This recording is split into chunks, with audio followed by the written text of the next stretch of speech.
Lisa Briggs and the Roost Company is here answering your plant and garden questions. 270-9933, 608-270-9933. Hello, Lisa. Hello, how are you? I sound bad, but I feel good. Good, Just a little congested. What do you got here? This is a coneflower, because now it's getting into the hot part of summer, and we're going to start seeing things like black-eyed Susans and coneflowers, some of those other things. Daylilies are sort of on the edge. They're peaked. They'll start sliding out. And these are great for pollinators. They are great for pollinators. I had to shoo a bumblebee off this one before I brought it into the store. And lots of different colors. Lots of different, mostly reds and pinks, but there are a couple of whites. There's a bright green one that you can sometimes find. Perennials. Perennial, yes, in a sunny spot. Okay, let's go to the calls. We'll start with Michelle from Belleville. Hi, Michelle. Michelle, you there? Yes. Go ahead. What's your question? The clematis seem to be done blooming for the season. When do you trim them back, and how far? So if you've got the big flowering clematis, the best thing to do is wait until spring. The flowers going to seed don't harm the plant in any way.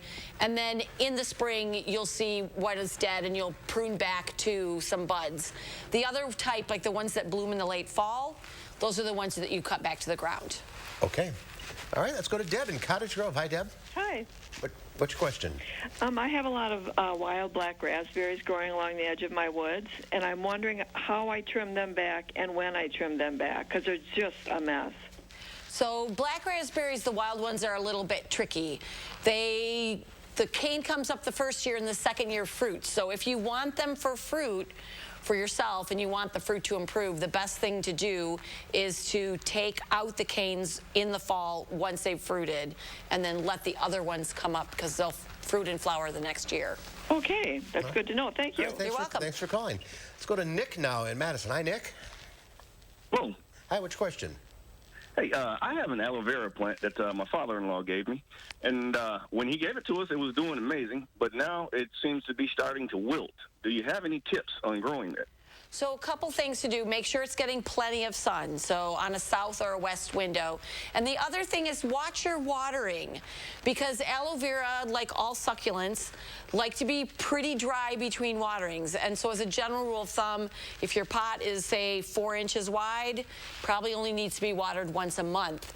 Sometimes when it gets really hot, though, with houseplants at this time of year, wilting is caused by heat, so check your soil before you water and let it water pretty thoroughly between times when you put it in the sink and rewater it. Okay. All right, let's go to Doug now in Stoughton. Hi, Doug. What's your question? Yes, I have a squirrel and chipmunk problem. I'm pretty good with my plants when they're not digging them up and eating them.